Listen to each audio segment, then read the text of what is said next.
지금부터 수업을 시작하도록 하겠습니다. 자, 지난 시간에 우리 여러 가지 열 현상에 대해서 살펴보고 있었어요. 그래서 열 팽창에 대해서 이야기해 봤었죠. 자, 열 팽창에서 숙제를 드렸습니다. 숙제 하신 분 있나요? 자, 숙제 하신 분 없나요? 자, 그러면 다시 한번 이 부분을 정리해 보도록 할게요. 자, 먼저 선팽창이라는 게 있었어.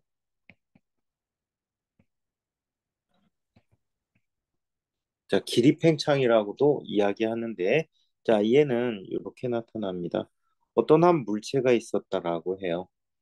자, 이 물체의 원래 길이가 L0라는 길이를 가지고 있었고, 자, 얘에게 열을 가해주게 되면 이 물체는 자, 길이가 원래 가졌던 길이보다 더 증가되는 이런 특성을 갖겠죠.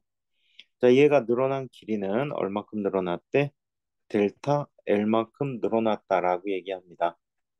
이때 델타 L의 크기는 원래 길이에 비례해서 나타나고 또 델타 L이라고 하는 녀석은 자, 온도 변화에 또 관계하는 자, 이러한 특성을 갖고 있다라고 하지.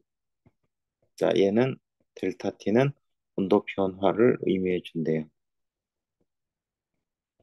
자, 이때 델타 L의 크기를 살펴보면 델타 L이라는 값은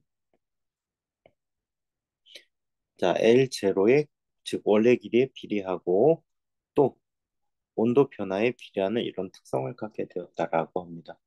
자, 그래서 얘를 비례상수까지 써서 나타내주면 다음과 같이 나타내 줄 수 있어. 델타 L이라고 하는 것은 알파 곱하기 L0 곱하기 델타 T다라고 이야기할 수가 있죠. 자, 여기서 알파라는 값은 뭘 알파라고 했어? 얘는 선팽창 계수다라고 얘기했어요. 기립팽창 계수라고도 이야기하는데 이 선팽창 계수 알파는 단위를 어떤 단위를 쓰면 좋을까요? 자, 단위 관계를 살펴보면 이때 단위 관계는 길이 단위를 갖고 있죠. 얘도 길이 단위를 갖고 있죠. 얘가 온도의 단위를 갖고 있으니까 얘는 길이 단위를 가져야 되니까 어떻게 돼버립니까? 얘는 1퍼 도씨라는 그러한 특성을 갖고 있다라고 얘기해요. 자, 그래서 전체 나중 길이를 살펴봤더니 나중 길이는 다음과 같대요. L이라는 값은 L0 더하기 델타 L이라고 해서 자, 이 값은 L0로 묶여서 L0 곱하기 1 플러스 알파 곱하기 델타 T다라고 써줄 수 있었다라고 합니다. 자, 한편 부피 팽창에 관한 이야기를 한번 살펴보도록 하죠.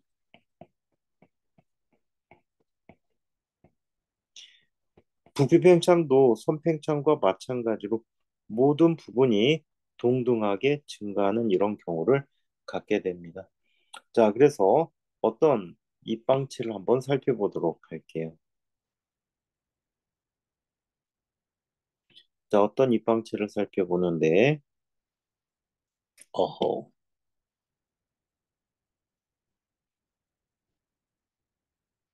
자, 이 입방체들도 열이 가해짐에 따라서, 자, 열이 가해짐에 따라서 각 변의 길이가 다 증가해서 다음과 같이 나타나게 돼요.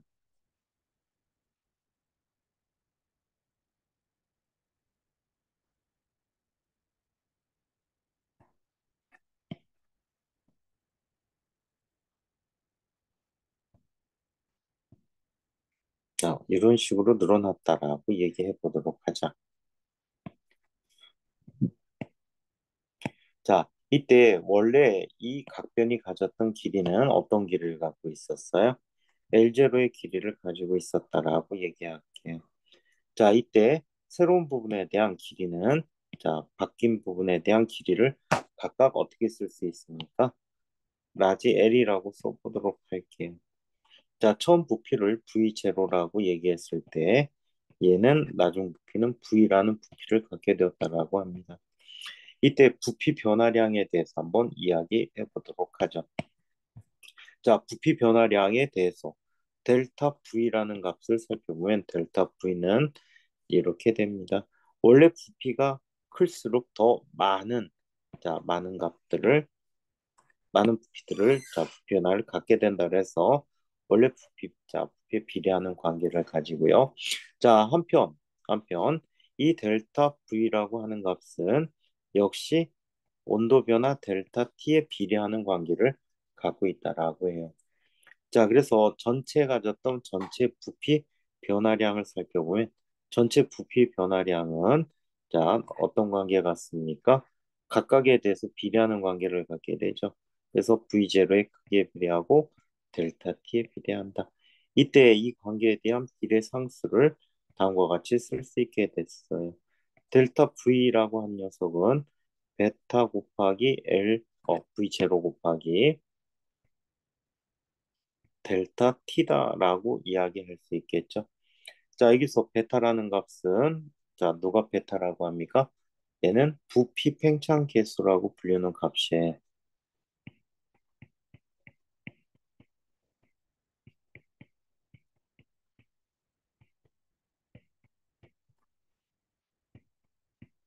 자, 그래서 부피 팽창 계수라고 해서 이런 관계를 갖게 됐대.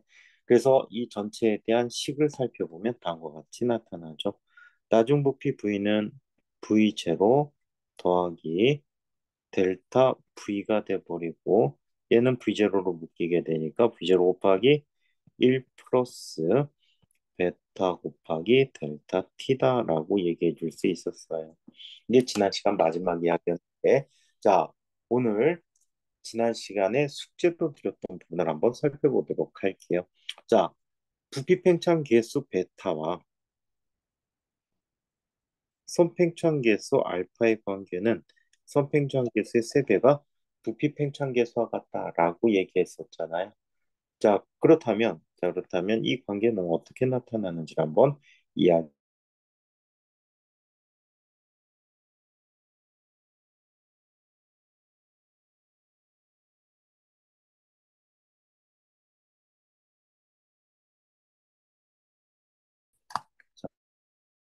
되게 느리다. 어? 아, 거의 30년 전에 쓴 글씨가 지금 나오는 것 같아. 인터넷이 지금 저녁 시간대라 잘 안 될 거야. 지금 안 들어온 사람 있니? 우준이 들어왔고, 민성이 들어왔어? 그리고 우진이 들어왔고, 유나 들어왔고, 정윤이 들어왔고, 도현이 들어왔지? 도현아, 네. 서진이 들어왔고, 은빈이 나중에 들어왔네? 근데 찬욱이, 한희정 씨는 누구세요? 아마 현민이 같아. 맞니? 현민아, 최현민, 누구지? 한희정이라는 이름으로 들어온 분 누굽니까?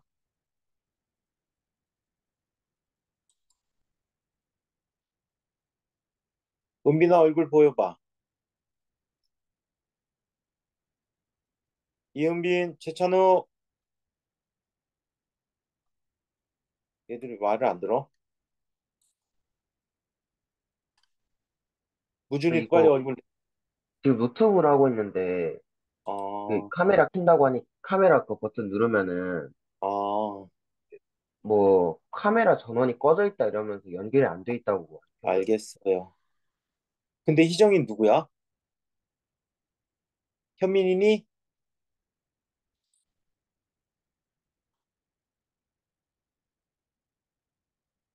은빈이는 카메라가 없고. 현민이 본 사람 있니? 저거 아마 현민이 아닌 것 같은데 현민이 부모님 이름도 아니에요 저거. 에이, 누나한테 일러 했다. 자, 그러면, 자, L의 세제곱이라고 합니다. 자, L의 세제곱은 다음과 같이 얘기해 줄 수가 있네요. 얘는 L 제로 곱하기 1 플러스 알파 곱하기 델타 T의 전체 세제곱이라고 쓸 수 있겠죠. 자, 따라서 얘는 L0 세제곱, 즉 V0라는 값이 돼버리고, 자, 세제곱 전개하면 어떻게 되죠? 1 플러스 A 더하기 B. 현민이가 알아누워서 안 들어온다고? 어디가 아파서 알아누워? 자, A 플러스 B의 세제곱은 A 세제곱 더하기 3배 A제곱 B 더하기 3배의 AB 제곱 더하기 B 제곱이라고 쓸 수 있잖아요. 따라서 얘는 3배의 알파 곱하기 알자 델타 T라고 써줄 수 있고요. 또 얘는 3배의 알파 곱하기 델타 T의 제곱이라고 써줄 수 있고, 그리고 얘는 알파 곱하기 델타 T의 세제곱이라고 쓸 수가 있어요. 자, 여기서 델타 T가 작은 범위 안에서 변한다고 한다면, 온도 변화가 매우 작다고 하면, 자, 얘와 얘가 무시되어질 수가 있어. 델타 T의 제곱이 무시되어질 수 있어서 다음과 같이 쓰여질 수 있다. 얘는 V0 곱하기 1 플러스 3 알파 곱하기 델타 T다라고 쓸 수가 있대요. 따라서 원래식과 비교해주면 베타는 근사적으로 3알파다라고 얘기해 줄 수가 있어요. 그래서 이게 열팽창에서 선팽창계수와 부팽창계수의 서로의 상관관계다라고 얘기해 주는데, 옛날에는 중요했는데 최근에는 과거에서 많이 다르지 않고 있으니까, 자, 이 정도까지만 해도 자, 괜찮을 것 같아요. 자, 그 다음에 책에는 겉보기 팽창이라는 게 있어요. 액체 같은 경우에는 용기도 팽창하고 액체 자체도 팽창하기 때문에 그 팽창 정도가 자, 어떻게 나타나? 실제 눈으로 보이는 팽창 정도와 눈금상에 나타난 눈금 팽창 정도, 전체 팽창 정도가 다르게 보인다는 거야. 그래서 실제 팽창하는 것은, 겉보기 팽창이라는 것은, 자, 액체의 팽창 부분과 그릇의 팽창 부분의 차이를 계산해서 구할 수 있다라고 하는데, 거의 사용하지 않기 때문에 이것도 패스해 보도록 하죠. 자, 이번에는 371쪽 이야기를 한번 살펴보도록 하겠습니다. 371쪽이에요. 자, 기체의 분자 운동에 대해서 살펴보자. 여기부터가 본격적으로 과학고 내신에서 이용되지는 이야기들입니다. 나오는 부분이 굉장히 많아요. 1학년 부분에도 있고, 특히 진과학은 상당히 많고, 인과학은 좀 쉽게 나가는데 문제는 개똥같이 나오고. 자, 기체의 분자 운동을 이야기해 봅시다. 화학 시간에 많이 다뤘을 만한 이상기체 상태 방정식에 대해서 이야기해 보죠.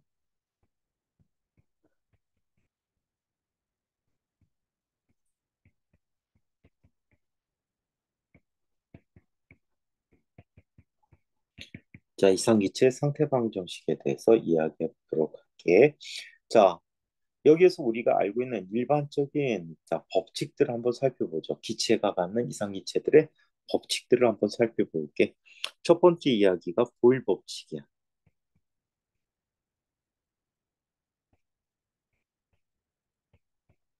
자, 보일 법칙은 어떻게 이야기하는 법칙입니까?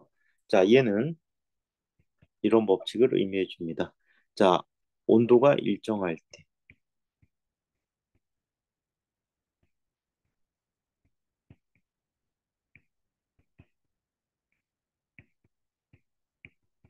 온도가 일정할 때 일정량의 기체의 부피는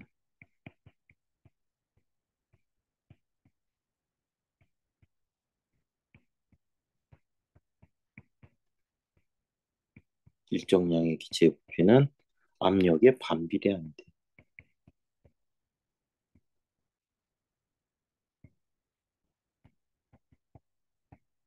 그래서 이거를 식으로 나타내주면 어떻게 나타내 줄 수 있니? 이렇게 나타내 줄 수 있습니다. V라고 하는 값은 P에 반비례한다. 또는 자, P 곱하기 V라는 값이 언제나 일정하다.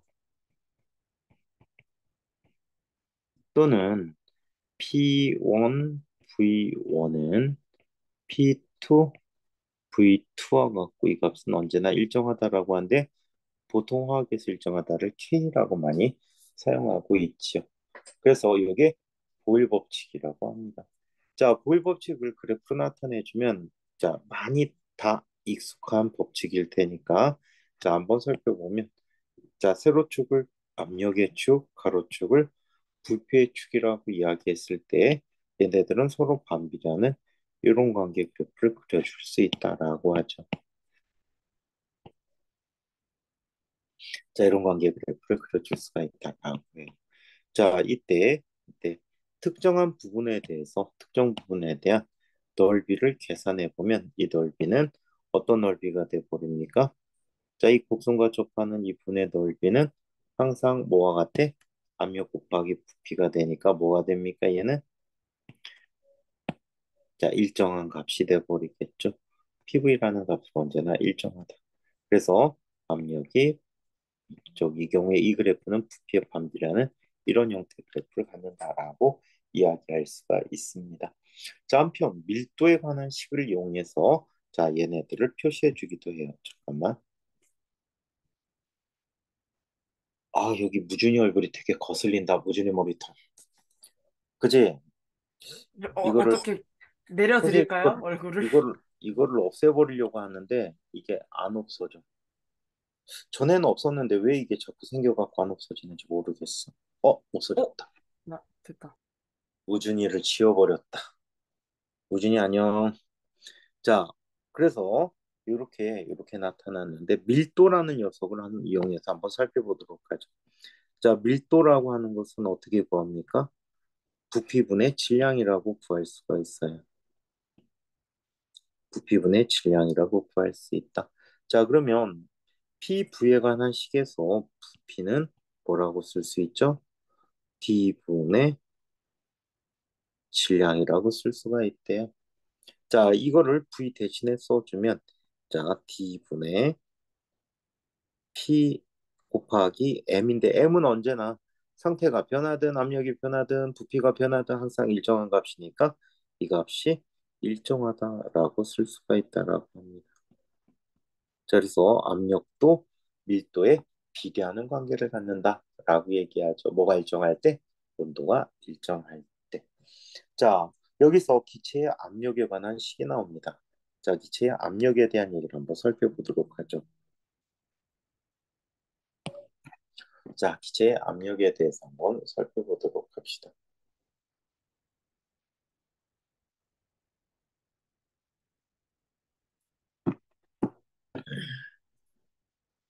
압력은 어떻게 구하죠? 압력 구하는 식에 대해서 누가 이야기해 볼까요? 이은빈, 압력 구하는 식 어떻게 되지? 아, 넌 컴퓨터라 또 채팅도 안 되는구나. 자, 누가 압력에 대해서 한번 얘기해 볼까? 밖에서 조용한 민성이는 집에서도 조용한가 한번 보자. 압력 어떻게 구하지? 민성아, 오디오 끄고 압력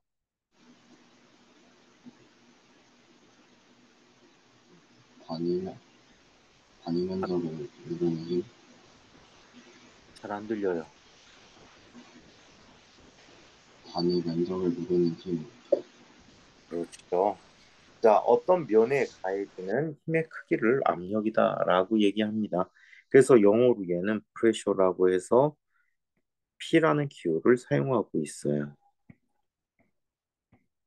자, 예를 들어서 이런 경우를 한번 살펴보도록 합시다. 자, 어떤 버스에 탔어. 버스에 탔는데 엄청 뚱뚱한 아저씨가 구둣발로 밟았어. 앞꿈치 쪽으로 밟았다라고 하자. 자, 그런데 자, 그 아저씨가 밟았을 때 내 발이 느끼는 아픔과 자, 그 아저씨의 몸무게 절반도 안 되는 자, 젊은 아가씨가 와서 내 발등을 밟았어. 자, 이때 자, 이 아가씨가 신은 신발이 어떤 신발이래? 어떤 신발? 하이힐이라고 하자. 하이힐 뒤꿈치로 밟았다라고 가정해 보자. 자, 어떤 경우에 아픔을 더 크게 느낄까? 하일의 경우가 아픔을 훨씬 더 크게 느낄 거야. 왜냐하면 무게가 작더라도 힘을 접하는 면이 좁으면 좁을수록 더 큰 아픔을 주게 돼서 압력이 더 크다라고 얘기하지. 자, 한편 주사 바늘 같은 거, 바늘의 경우도 마찬가지야. 끝을 날카롭게 만드는 이유가 자, 힘이 잘 가해지는 면적을 작게 해서 자, 얘네들에게 압력을 크게 증가시키기 위함이다라고 얘기해 줄 수가 있다라고 해. 그래서 압력은 이렇게 구해 줄 수가 있습니다. 자, 압력 구하는 식은 힘을 받는 면의 넓이분의 힘의 크기다라고 얘기해 줄 수가 있어요. 그리고 얘는 방향이 없어 힘의 크기로 나타나기 때문에 그래서 스칼라에 해당한다라고 얘기해요. 자, 그러면 자, 이에 대해서 자, 식으로 나타내주면 다음과 같이 써줄 수가 있어요. 압력을 P라고 나타냈을 때 P는 힘을 받는 면의 넓이가 A가 되고 A분의 F라고 써줄 수 있대. 단위는 어떤 단위 쓰냐면 가장 많이 사용하는 단위가 뉴턴 퍼 제곱미터에 해당하는 파스칼이라는 단위야. 태풍 오고 있죠. 자, 태풍의 중심 기압이 얼마다라고 얘기했지. 이번에 남해안에 상륙할 때 이 태풍이 갖는 압력이 760 헥토파스칼이라고 해요. 잠시 뒤에 또 한번 설명하겠지만 헥토는 10의 제곱, 즉 100이란 뜻을 갖고 있는 적도라고 합니다. 자, 그래서 이게 압력이라고 합니다.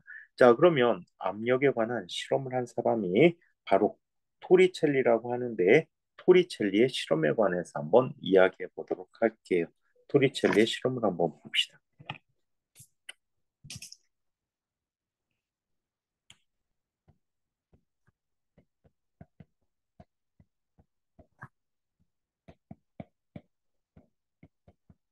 자, 기체의 압력에 대해서 얘기하는데 토리첼리의 실험을 한번 보죠.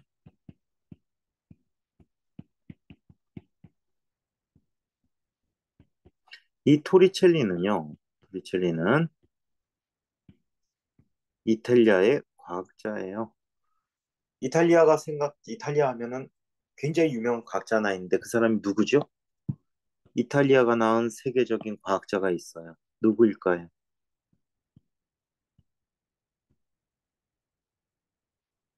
뉴턴의 화신이라고도 하죠. 뉴턴은 이 사람이 죽고 이 사람이 다시 환생한 결과다라고 얘기하는 사람들도 있어요. 누구일까요? 유명해. 땡땡땡땡땡땡땡땡. 정윤아 누굴까? 갈릴레오. 그렇지요. 갈릴레이입니다. 자, 갈릴레이가 바로 이 토리첼리의 스승님이라고 합니다. 자, 이 토리첼리는 다음과 같은 실험을 하게 돼요. 자, 가느다란 유리관을 가지고, 자, 수은을 잔뜩 짊어지고 다니면서, 자, 곳곳을 돌아다니면서 이 수은기둥의 높이를 측정하게 됩니다. 자, 수은기둥의 높이를 측정하게 되는데 이쪽에 수은기둥이 있는데, 자, 이 수은기둥을, 자, 어떤 형태의 유리관에 가득 순을 채운 뒤에, 자, 이 녀석을 엎어놓는 방식으로, 자, 압력을 측정할 수가 있다라고 해요. 어떻게 측정하는지 한번 봅시다. 자, 이쪽에 순이 가득 들도록 유리관을 세워놓고 얘를 가만히 냅둡니다. 냅두게 되면, 자, 순이 아래로 내려와서 멈추게 된다라고 해요. 왜 멈추냐면, 수은 기둥이 갖는 이 부분에 대한 지금 칠하고 있는 자 윗부분에 대한 무게한 압력과 자 바깥쪽에 수은을 누르고 있는 공기가 자 수은을 누르는 공기의 압력이 서로 같아지기 때문에 얘네들은 어때? 더 이상 움직임이 없게 된다라고 얘기하죠. 바깥쪽에서 가해지는 압력을 P0라고 하고 얘를 대기압이라고 하죠. 자, 그리고 수은 기둥에 무게한 압력이 아래로 작용하는 거야. 자, 얘는 수은의 무게한 압력.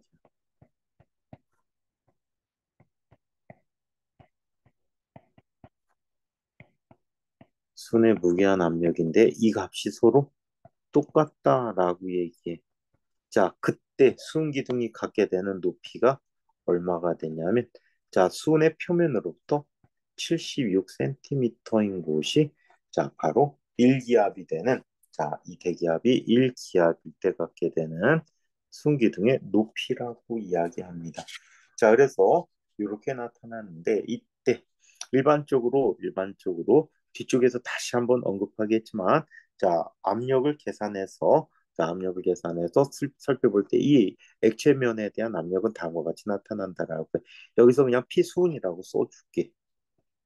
자, PHG. HG는 수은이란 뜻이죠. 자, 얘는 이렇게 얘기합니다. 힘을 받는 면의 넓이분의, 자, 위쪽에 지금 빗금을 칠하는 이 부분의 수은의 무게한 압력이 될 거야. 자, 그래서 얘는 이 부분에 대한 단면적이 또 역시 A가 되겠네요. A가 돼버리고, 자, 얘는 밀도가 로가 돼버리고, 높이가 H만큼이 되겠지. 그 중력과 속도 G에 당한 만큼의 무게를 갖게 될 거야.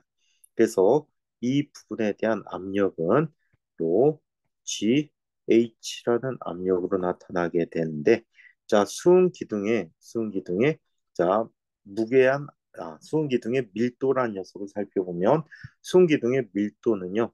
자, 13.6g 세제곱 센티미터로 세제곱 센티미터를 환산해 주면 10의 3승 킬로그램 세제곱 미터로 환산이 되죠요.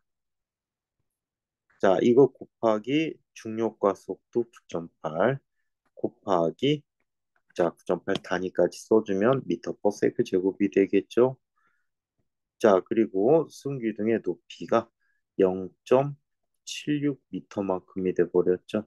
이만큼이 됐을 때, 자, 일기압이었다라고 하는데 이 값을 계산해주면 얘는 1.013 곱하기 10의 5승 뉴턴 퍼 제곱미터라는 값이 되었다라고 해. 그래서 이런 높이에 한 압력값들을 다니면서 다 측정해서 일기압일 때 압력을 정의했는데, 여기서 일기압이라는 거 위에서 정의한 값이기도 한데 이렇게 이야기하기도 합니다. 자, 일기압이라는 것, 자, 일기압은 ATM이라는 말을 쓰는데 이게 기압이라는 얘기죠. 자, 일기압은, 자, 76cm의 수은 기둥을 세웠대요. 그래서 76cm Hg라는 단위를 씁니다. 또 얘는, 자, 760mm를 올려줬죠. 그래서 760mm Hg다라고 이야기했죠. 자, 한편 얘를 직접 위와 같은 계산으로 계산해봤어. 위에 거를 썼더니 1.013 곱하기 10의 5승 뉴턴 퍼 제곱미터가 되는데, 뉴턴 퍼 제곱미터를 우리는 파스칼이라고 했죠. 1.013 곱하기 10의 5승 파스칼이라는 값이 되어버렸어요. 자, 그리고 또 얘는 자, 이렇게 나타내줘요. 토리첼리의 실험에 의해서 나타난 값이죠. 그래서 1토리첼리는 760mm Hg에서 얘는 760 토리첼리라고 하는데, 읽을 때는 토리첼리라고 읽는 게 원칙이지만 선생님 주변에 이거를 토리첼리라고 읽는 사람 하나도 못 봤어요. 자, 보통 사람들은 이거를 토르라고 표현하고 있더라고요. 토르. 자, 그래서 토르라는 값으로 나타내주고 있다라는 것 기억해 두시고요. 자, 여기서 한 가지 더 추가시키면 이 얘기를 한번 볼게. 얘를 파생시켜 보자. 아까 헥토라는 말을 썼거든요. 헥토라는 말은 100이라는 뜻을 가지고 있어요. 그럼 얘는, 자, 10의 3승만큼을 주면 1013이라는 값이 돼버리고, 자, 100 대신에 H 헥토라고 써서 자, 얘는 1013 헥토파스칼이라고 쓸 수가 있다라고 얘기합니다.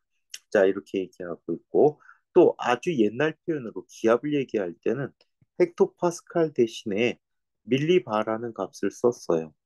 1013 밀리바.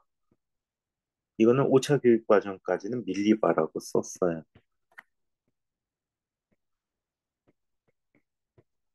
자, 밀리바라고 썼는데 요즘은 밀리바란 대신에 이 표현 대신에 헥토파스칼이라고 하는 단위를 쓰고 있죠.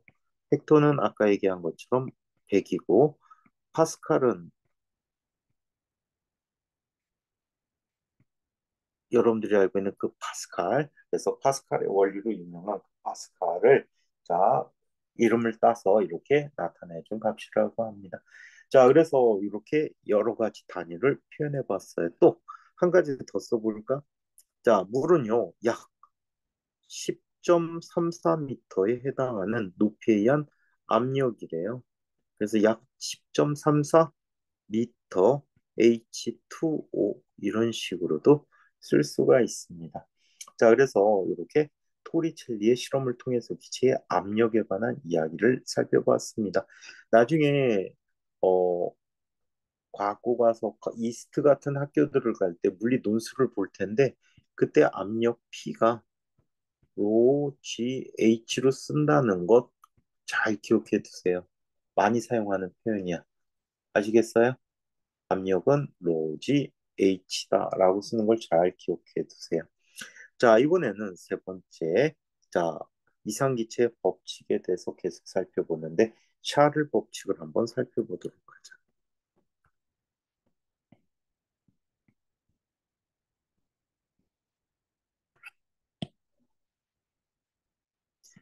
자, 샤를 법칙을 한번 살펴보자. 샤를 법칙은 다음과 같이 이야기하고 있대요.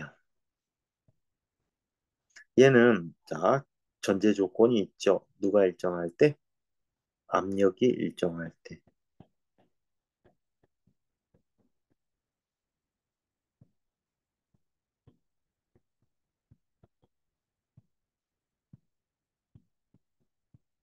압력이 일정할 때 모든 기체는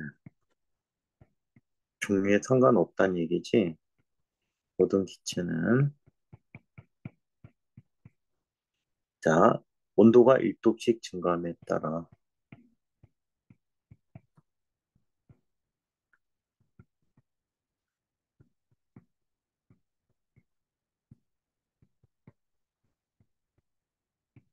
자, 온도가 1도씩 증가함에 따라 0도 시대 부피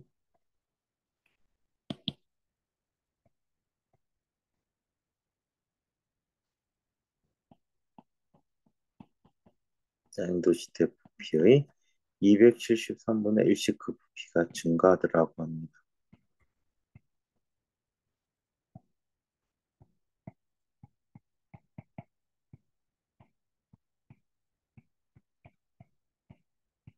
자, 그래서 이것을 샤를 법칙이라고 해요. 그래서 샤를 법칙을 식으로 나타내주면 다음과 같이 나타내 줄 수가 있습니다. 자, T 도실 때 온도야. V야. T 도실 때 온도 V는 0도 시대 온도가 부피가 V 제로야. 자, 그리고 얘는 온도가 1씩 증가함에 따라 1도씩 증가함에 따라 0도 시대 부피에 273분의 1씩 증가해서 T도 쉴 때 전체 부피가 이렇게 나타내 준다라고 합니다. 얘가 오리지널 샤를 법칙이 되겠죠. 원칙적인 샤를 법칙이야. 자, 이 법칙을 그래프로 나타내주면 다음과 같이 나타내 줄 수가 있어요. 자, 어떻게 나타내 주냐면 이렇게 나타내 줄 수가 있네요. 자, 얘는 자, 온도 섭씨 온도야. 자, 이쪽은 부피가 되고 0도씨 때 부피가 얼마죠? V0라고 해요. 자, 그래서 그래프가 어떻게 그려집니까? V0를 지나는 이런 형태의 그래프가 그려지게 되었다라고 해요. 자, 그런데 말이죠. 얘는 이 뒤쪽에 어떻게 해놨어? 점선을 그려놨지. 점선 그려놔서 여기서 만나는 때 이론적으로 이 온도까지 기체들을 보낼 수가 없었어요. 왜? 이 이전에 기체의 부피들이 다 어때? 수축하기 전에 상태 변화를 갖게 되기 때문이라고 해. 그래서 확인을 못했는데 이론적으로 살펴본 이 값은 영하 273도씨다. 자, 궁극적으로 물리학 법칙에서 실제 273도씨를 만들 수가 있었느냐? 실제로 만들 수가 없었다라고 하죠. 이 온도를 우리는 절대 영도라고 하는데 이 온도를 절대로 만들 수가 없었대요. 선생님이 가끔가다 얘기하는 선생님의 제자라고 하는 인곽 12기 선배가 10억 분의 1 켈빈까지 만들었다라고 해. 이 온도가 약 0 켈빈이라고 해서 절대 영도라고 하거든. 정확히는 영하 273.15도씨야. 자, 이렇게 나타나는데 이 온도를 영도로 하여 10억 분의 1 켈빈이라는 거의 절대 온도에 가까운 인간이 만들 수가 없었던 그런 온도를 구현했다라고 합니다. 그래서 여기에서 이 온도 상태에서 갖게 되는 여러 가지 물질들의 자, 특성들, 자, 이런 것들을 파악한다고 얘기합니다.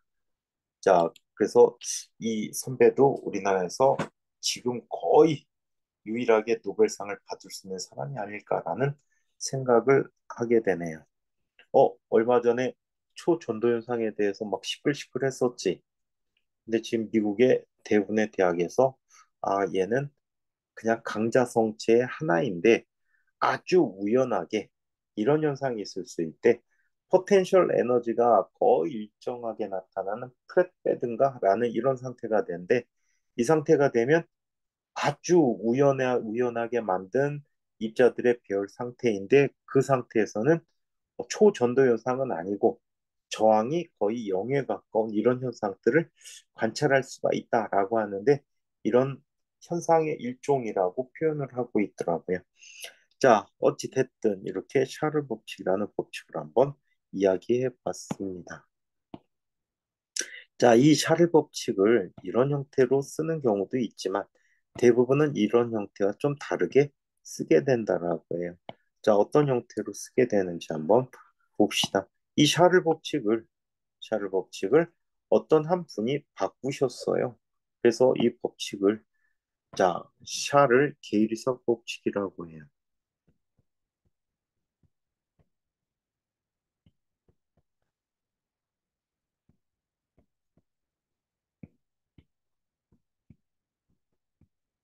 프랑스의 과학자죠. 자, 샤를 게이리석 법칙이라고 하는데, 자, 이 샤를 게이리석 법칙은 이렇게 쓰입니다. 자, 압력 일정할 때.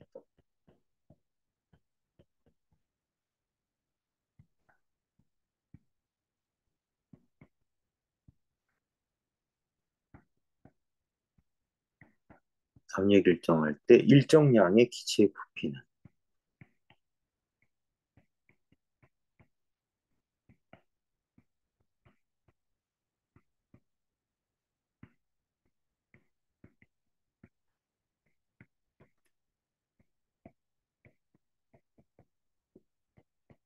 자, 일정량의 기체의 부피는 자, 절대 온도에 기체의 절대 온도에 비례한다.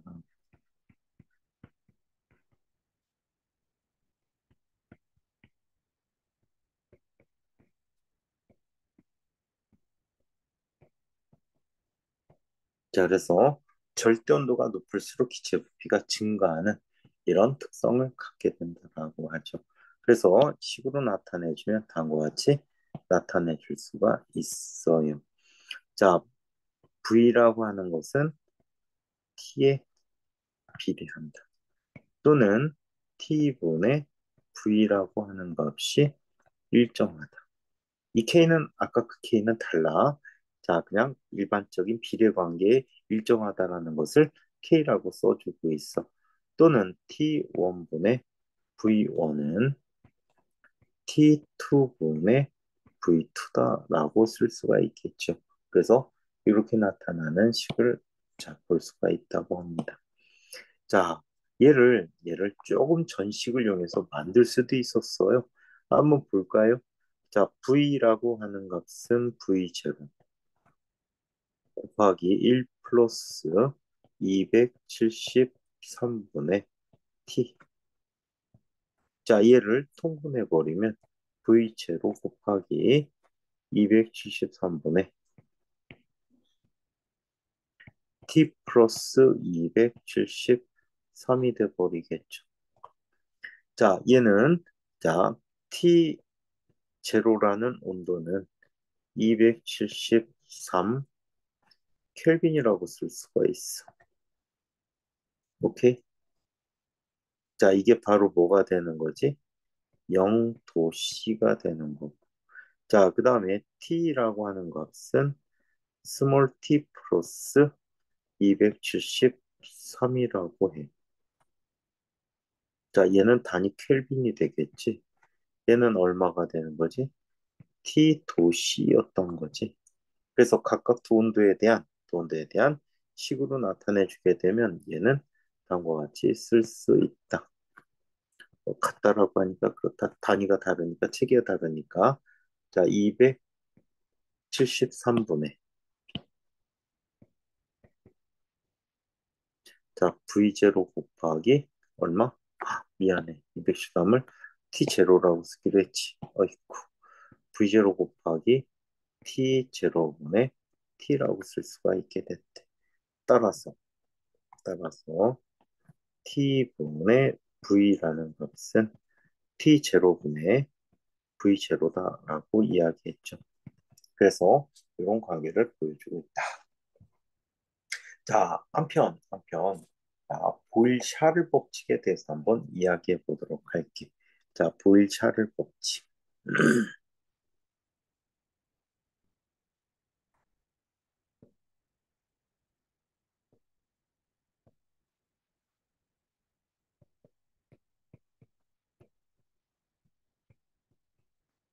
자, 보일-샤를 법칙을 이야기해 봅시다. 보일-샤를 법칙은 이렇게 이야기하는 법칙입니다. 일정량의 기체의 부피는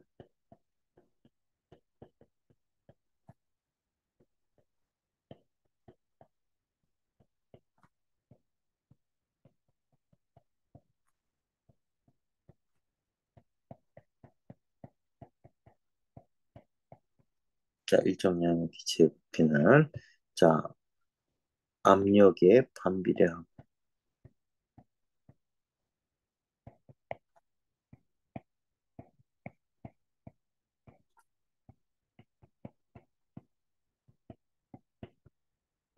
자, 압력에 반비례하고 자, 그리고 절대 온도에 비례한다.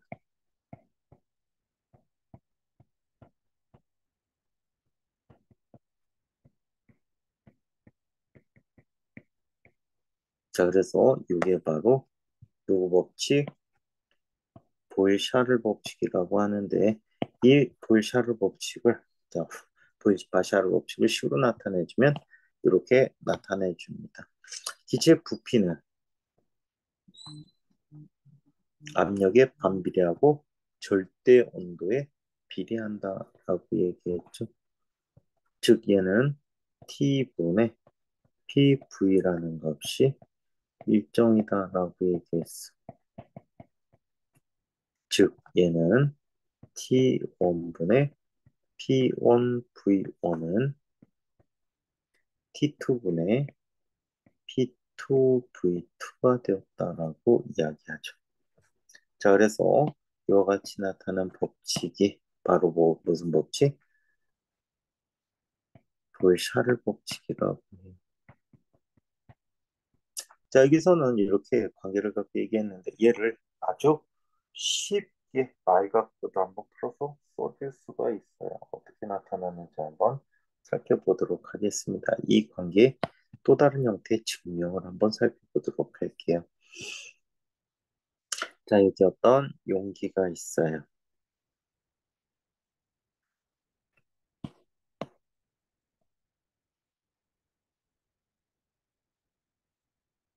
자, 이 용기 안에 또 다른 용기가 있어요. 자, 그래서 이렇게 된 용기의 세트인데, 자, 이 용기와 용기 사이에, 자, 공간에 누구를 갖다 놓습니까? 누구를 넣어놓을까요?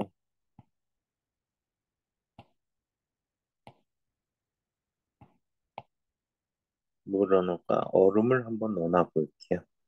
자, 이쪽에 얼음을 갖다 넣습니다.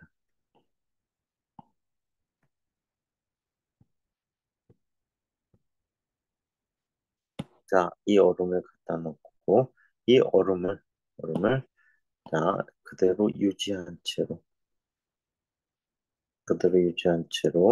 이 안에 있는 실린더에 피스톤에 추의 압력을 가해보기로 한 거야. 자, 여기에는 지금, 자, 이런 상태 피스톤이 놓여 있었거든요. 자, 이때 처음 상태의 압력을 P0, 이때 상태의 부피를 V0, 자, 그리고 이 얼음 때문에 유지되는 온도를 T0라고 할게. 오케이? 자, 이렇게 되어 있는 상태였어. 그런데 이 녀석들에게, 자, 어떤 일이 생깁니까? 자, 열을 가해주게 될 거야. 자, 지금 좀 전의 상태에서 압력이 작용하고 있는 상태지? 그래서 부피가 줄어들었단 말이야. 압력이 증가하면서 부피가 줄어들고 온도는 그대로였거든. 자, 이 상태에서 어떻게 해줘? 얼음을 모두 녹여본 거야. 얼음을 모두 녹였더니 뭐가 돼버린 거지? 물이 돼버린 거지. 얼음 모두 녹였더니 물이 됐대요.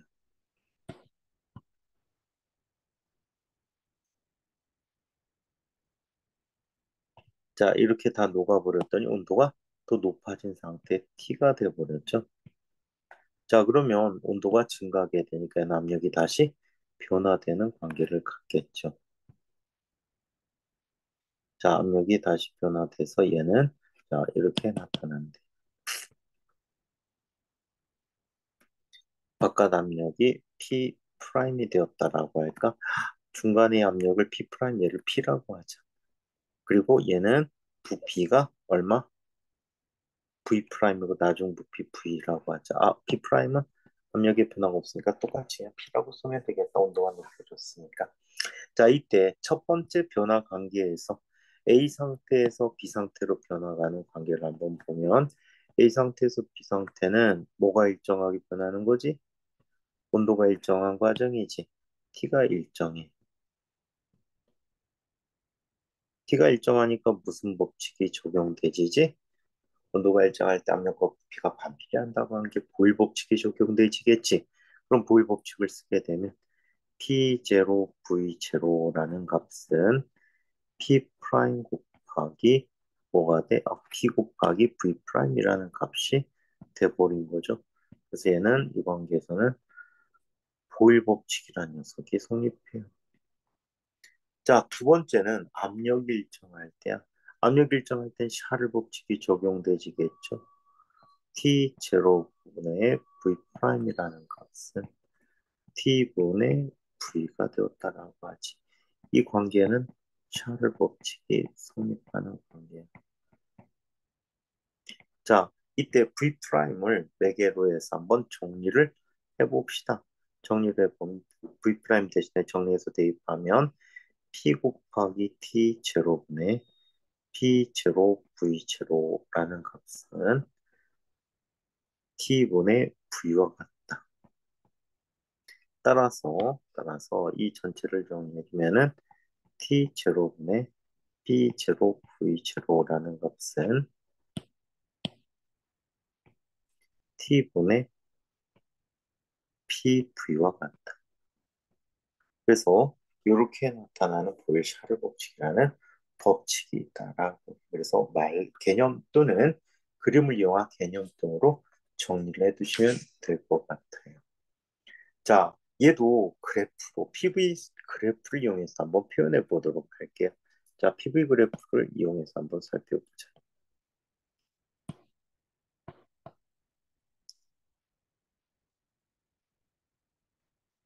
자, PV 그래프로 어떻게 표현되는지 한번 볼게요. 자, 조금 전 상황에서 온도가 서로 다른 두 온도 관계가 있었어요.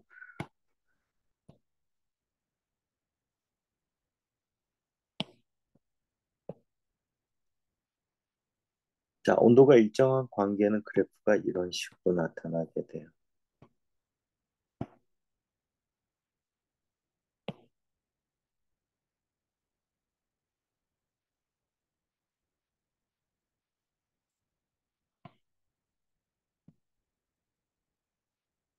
자, 이런 관계, PV 관계 그래프가 있대. 세로축은 P, 가로축은 V라고 얘기하지.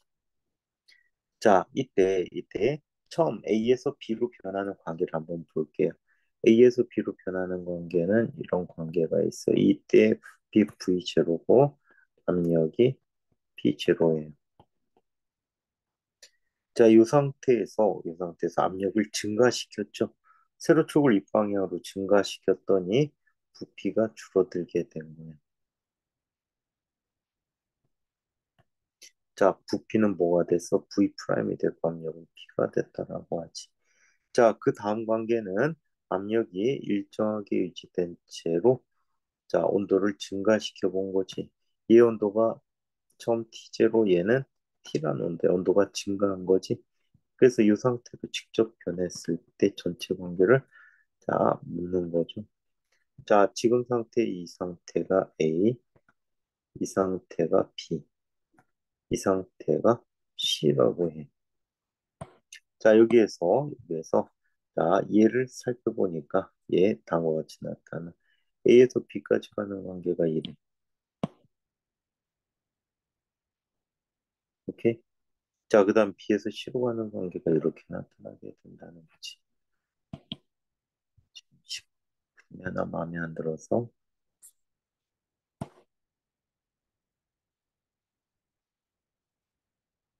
응? 이렇게 곡선으로 나타나기 싫었던 모양이다. A에서 B로 가고 B에서 C로 가는 이런 관계가 있대.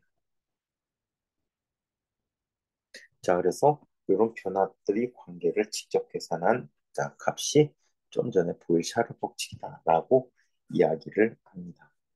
자, 한편 이 책에는 안 나와 있는데 이런 법칙도 한번 살펴보도록 하자. 게이리삭이라는 사람에 대해서 혹시 여러분들 알고 있나요? 게이리삭은 무엇을 한 사람이죠? 게이리삭은 뭘 했을까요? 현이야, 게이리삭은 무슨 법칙 얘기한 사람이지? 네? 우진아, 게이리삭 무슨 법칙 얘기한 사람이야?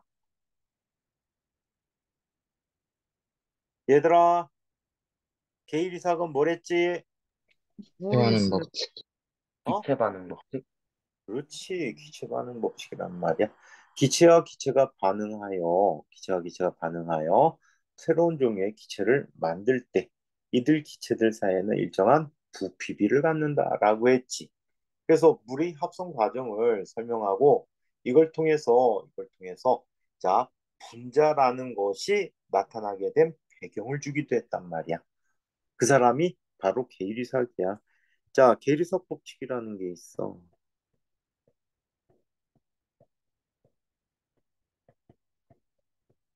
자, 계리석 법칙이라는 게 있는데 계리석 법칙은 뭐가 계리석 법칙입니까? 이게 계리석 법칙이라고 해.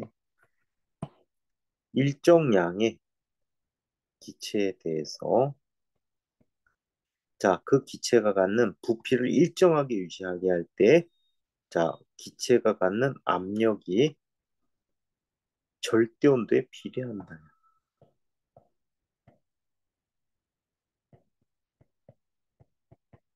자, 부피를 일정하게 할 때. 예를 들어서 이런 거지. 여러분들 그거 아니? 그 부탄가스 같은 거 사용한 다음에 버릴 때는 꼭 구멍을 뚫어서 버리라고 하잖아. 그쵸? 못으로 구멍을 뚫어서 버리라고 하는데 걔는 기체가 그 안에 들어있는 양이 이코를 열지 않는다. 항상 일정한 양을 갖고 있고 기체는 자기 자신이 담긴 부피가 바로 기체 부피이기 때문에 부피가 일정하단 말이야. 용기가 일정하니까. 이때 열을 가하게 되면 내부의 압력이 점점 증가해서 폭발이 일어나거든. 자, 그게 바로 계리석 법칙에 대한 법칙이 되는데 요즘 이걸 안 배운단 말이야. 하지만 있어. 그래서 이런 계리석 법칙이 있다고 하는데 이 계리석 법칙 그리고 여태까지 배운 법칙들을 이용해서 우리가 뭘 구할 수 있다고 합니까? 뭘 구할 수 있대요? 바로 이상기체 상태방정식을 구할 수가 있다라고 해요. 자, 우리 다음 주에 만날 때는 이상기체 상태방정식을 전체적으로 다 보여드릴 텐데 자, 오늘 맛배기로만 지금 얘기한 법칙들만 갖고 한번 살펴보도록 할게요. 자, 이상기체 상태방정식.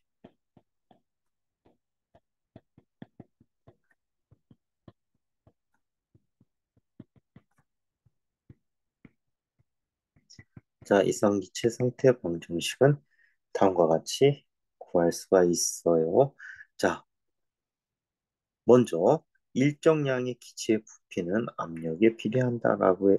절대온도에 비례한다라고 했지. 샤를 계이사 법칙인데 요즘은 그냥 이거를 샤를 법칙이라고 해. 오케이? 자, 그 다음에 일정량의 기체의 압력은 또 절대온도에 비례한다라고 했지. 계리사 법칙이야. 또 일정량의 부피를 유지할 때, 자, 일정량의 압력을 유지할 때 부피는 입자의 수가 많으면 많을수록 더 크게 나타나. 그래서 얘는 입자의 수에 비례해. 여기선 분자가 되겠지. 자, 한편 압력도 마찬가지야. 압력도 누구의? 입자의 수에 비례한다라고 해. 더 많은 양의 공기가 들어가게 되면 압력이 더 커진다라는 이야기가 되겠죠. 자, 그래서 이런 관계를 보여주고 있다라고 하는데 이때 자, 이 녀석들이 관계를 묶어서 우리는 다음과 같이 쓸 수가 있어요. 압력과 부피는 자, 누구에 비례해? N에 비례하고 T에 비례하는 관계를 갖고 있다. 최근에 물원이 이 시기에 꽂혔어. 전통적인 인상이체 상태 방정식보다는 이 식을 더 많이 보여주고 있어. 최근에 물리원 책들이 참고해 봐두시고요. 이때 비례상수를 우리는 다음과 같이 얘기한다. PV라고 하는 것은 여기서는 K 쓴다. 아까 그 K하고 차별을 주기 위해서 KB라고 할게. KB 곱하기 NT라고 해. 여기서 KB라는 녀석은 자, 그 값이 어떤 값이야? 1.38 곱하기 10의 마이너스 23승 줄퍼 K라고 쓰고 있는 볼츠만 상수라고 해요.